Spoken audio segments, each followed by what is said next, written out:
Bismillahirrahmanirrahim. Assalamualaikum warahmatullahi wabarakatuh. Allahumma salli ala sayyidina Muhammad wa ala alihi wa sahbihi wa ummatihi ajmain. Rabbi zidni ilma wa rizqni fahma. Rabbi syrahli sadri wa yassirli amri wa hlul 'uqdatam min lisani yafqahu qouli. Amin ya rabbal alamin. Pada hadirin peserta kuliah Ilmu Kesehatan Hewan dan Peternakan di Mayer Laboratories pada hari ini, hari Rabu tanggal 25 Juni tahun 2025, saya Dr. Muhammad Burhan akan menyampaikan obat untuk cleaning bakteri khususnya untuk hewan yang dari pasar. Karena ini penting, kenapa? Karena hewan-hewan dari pasar itu resiko terinfeksi penyakit itu sangat tinggi karena bercampur baur dengan hewan dari mana-mana. Kemudian yang kedua, kondisi semua hewan di pasar itu lelah. Karena habis dari perjalanan, masuk akal ya.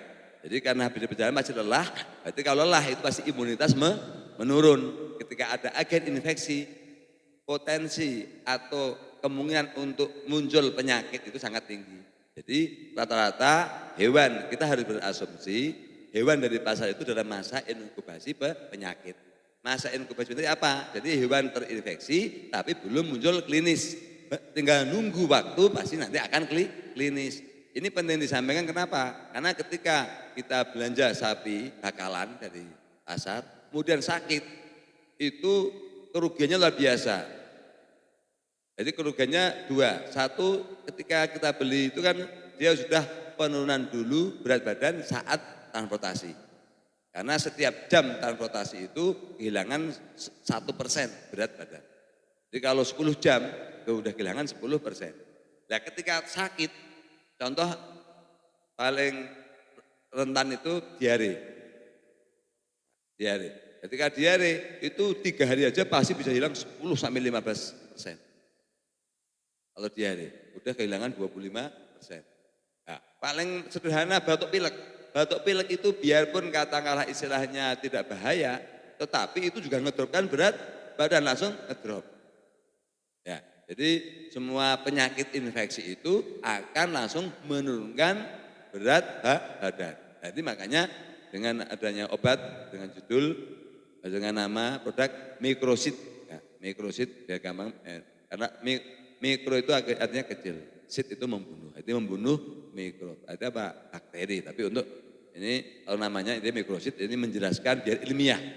Jadi tidak semua mikroorganisme terbunuh, ini hanya untuk bakteri. Jadi untuk diare, batuk, jadi untuk infeksi pencernaan sama infeksi pernapasan. Karena ya rata-rata dua itu yang menginfeksi. Ini ada mikrosit bakteri. Jadi ditajarkan untuk cleaning infeksi bakteri sapi-sapi yang dari pasar. Habis belanja programnya adalah disuntik ini. Jadi hanya apa disuntiknya dua, satu mikrosit bakteri, dua disuntik deksafit. Udah cukup, nggak perlu vitamin dan sebagainya. Tidak perlu, cukup. Nah, tapi kalau saya nggak mau deksafitnya, ya sudah satu ini aja, minum mikrosit. Tapi kalau mau dokter, dua tadi programnya, mikrosit sama deksafit. Paham ya? Nah, komposisinya satu penurun panas dan penghilang nyeri. Ini kurang, saya lupa. Penurun panas dan penghilang nyeri ini acetaminophen. Ini menghilangkannya nyeri dan menurunkan panas. Kenapa penting? Ya namanya habis perjalanan perlu biar tidak pegel-pegel kan ya. Ini perlu penghilangnya nyeri sama penurun panas. Kemudian yang kedua penghambat peradangan, diphenhydramine HCl. Di samping menghambat peradangan ini juga mengikat racun. Contoh udah ada infeksi, udah ada diare namanya non spesifik. Jadi diare non spesifik itu diare yang sebabnya tidak jelas, tidak infeksi, biasanya dari makanan. Ini udah, nah ini namanya kalau di ilmu kedokteran diare non spesifik, diare yang sebabnya tidak jelas. Contoh kecapean, orang bisa diare enggak? Nah itu adalah diare non spesifik, obatnya diphenhydramine HCl. Kemudian keracunan, ada sedikit keracunan tapi tidak membahayakan, tapi ngehuleng dan sebagainya. Ini hati, ini fungsinya diphenhydramine. Kemudian setelah itu ada antibiotiknya amoxicillin. Kenapa saya memilih amoxicillin? Karena ini antibiotik spektrumnya luas. Kalau penicillin tidak bisa. Kalau penisilin itu sebetulnya sempit tapi efektif, hanya untuk batuk. Untuk diare nggak bisa, tapi kalau amok bisa. Amoxicillin ini bisa untuk diare bisa. Tapi kalau yang spesifik sulfatrip, ya, ini kan sifatnya kan general, paham ya? Nah, tapi kalau untuk udah spesifik benar diare ya kita nyuntiknya sulfatrip. Tapi ini kan masih belum jelas, kita mengambilnya amoxicillin. Tapi kalau saya mau sulfatrip, kalau batuk bagaimana? Gak akan sembuh. Hal ini bisa batuk, bisa diare. Nah, kemudian setelah itu vitamin anti kejang dan metabolisme ini. Nah, karena kan ini intinya nanti mau dicoret ya, jadi vitamin saraf dan otot aja. Vitamin saraf dan otot. Jadi kenapa? Ya karena habis kelelahan kan itu butuh vitamin saraf dan otot. Terus pertanyaannya, tadi di Diksafit udah ada, tidak apa-apa, lebih poten. Ya nanti double, di sini ada vitaminnya, di Diksafit aduh nggak apa-apa, lebih poten. Gitu aja. Karena masih dalam range dosis yang dianjurkan biarpun dijumlah menjadi 2, ya enggak. Nah, dan kenapa harus ada? Dan nanti kalau dia enggak nyuntik Diksafit, enggak ada vitaminnya, akan menjadi masalah. Karena enggak ada vitaminnya, makanya kalaupun tidak nyuntik Diksafit, cukup satu ini juga udah cukup. Tapi lebih mantap poten nyuntik dengan Diksafit, paham ya? Nah, kemudian kedua indikasi, mengobati penyakit infeksi bakteri. Jadi contoh obatnya cuma satu ini, batuk ya ini bisa, diare juga bisa. Kemudian sebagai penurun panas dan antinya nyeri. Karena ya tadi habis perjalanan pasti nyeri. Kemudian sebagai anti radang, karena tapi tidak langsung karena enggak ada dexamethasonnya ini. Ini enggak ada dexamethasone. Tidak langsung. Bagaimana sebagai anti radangnya? Memblokade mediator radang dengan antihistamin. Kemudian menormalkan metabolisme secara umum, itu tadi vitamin. B1, B6, B12 ini menormalkan sebagai koenzim metabolisme. Kemudian menormalkan fungsi saraf dan otot. Memang 3 vitamin ini, B1, B6, B12 sama dengan neurobion Bayer itu ya, itu memang untuk vitamin saraf dan otot. Jadi akhirnya cepat normal kembali, tidak nyerinya diobatin dengan acetaminophen, kemudian secara fungsinya dengan vitamin B1, B6 dan B12. Kemudian dosis sapi, kerbau dan kuda itu 20 mili per 400 kg berat badan. Kalau ini harus tepat, kenapa tepat? Lebih dikit enggak apa-apa tapi agak boleh kurang.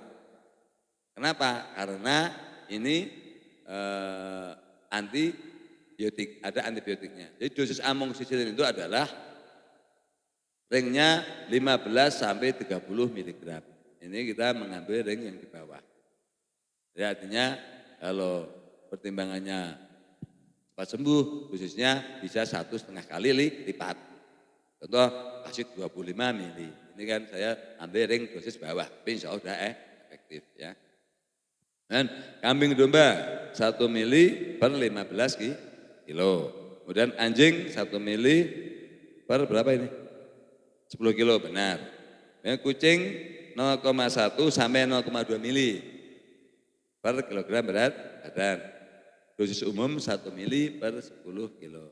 Ya, ini ring atas, ambil 20 miligram per.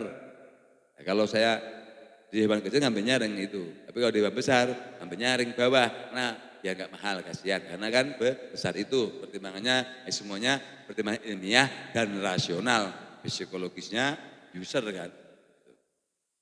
Kemudian disuntikkan secara intramuskuler, aplikasi dan cara pemakaian. Disuntikkan secara intramuskuler. Disuntikkan sehari 2 kali selama 3 hari ya, karena ini antibiotik. Kemudian obat bisa diencerkan, karena ini kan kumpulan macam-macam obat.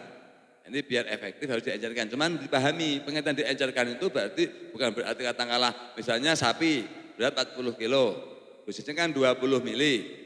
Bukan berarti 10 mili diencerkan jadi 20 mili, enggak. Karena banyak yang lengkap begitu. Jadi tetap jumlahnya tetap 20 mili, kemudian diencerkan dengan aquada sebanyak 20 mili. Jadi akhirnya jumlah obat yang masuk tetap 20 mili. Karena banyak, biarpun ini udah jelas begini, karena daya tanggap orang berbeda, beda. Bisa dipahami ya? Jadi ini targetnya adalah untuk sapi-sapi atau hewan yang habis transportasi. Contohnya saya bukakan tidak hanya sapi, anjing, kan sering impor, ekspor anjing dari Bandung itu ke Padang. Tahu karena saya batin. Benar, memang real, benar nggak Bu Isnya? Jadi pada ekspor. Jadi anaknya dikasih makan jualan anjing. Jadi ekspor orang Bandung ini sering ekspor anjing ke Padang sama ekspor anjing ke Madiun, ya enggak? Terus Jawa Timur ke Solo itu sering, ya enggak? Madiun, Solo itu nah, bedanya kalau di Padang untuk berburu. Kalau di Solo saya tidak tahu. Bisa pahami ya? Jadi ini kan kasihan anjing-anjing ini. Kita lihatnya kan secara keilmuan ya. Kita berpikir kasihan kan habis dia perjalanan dari Bandung ke Padang diekspor tadi kan harus diobatin ini. Nah, anjing itu rentan sakit, pilek, diare itu rentan. Hanya dia kuat gitu. Tapi sakit sebenarnya sakit. Cuman yang punya juga nggak tahu itu sakit. Cuman saking dia kan kuat bertahan gitu. Tapi ya sakit anjing itu. Jadi sebenarnya ini kalau untuk anjing-anjing yang sering diekspor, bukan peternak. Jadi anjing itu bukan peternakan ya. Jadi anjing itu bukan peternakan, kucing bukan peternakan. Peternakan itu hanya sapi, kambing, domba, babi, ayam, terus kemudian kelinci juga sebenarnya bukan peternakan. Kelinci itu bukan. Sekarang baru mau bergeser. Di peternakan kucing tidak ada. Peternakan anjing tidak ada. Paham ya? Jadi itu ya. Jadi data pasar-pasarnya sama, nanti silakan peternak-peternak tertentu diberikan sampel biar rasa manfaatnya dulu. Setelah itu mereka insya Allah akan beli obat kita. Demikian, terima kasih. Semoga bermanfaat. Billahi taufiq hidayah. Wassalamualaikum warahmatullahi wabarakatuh.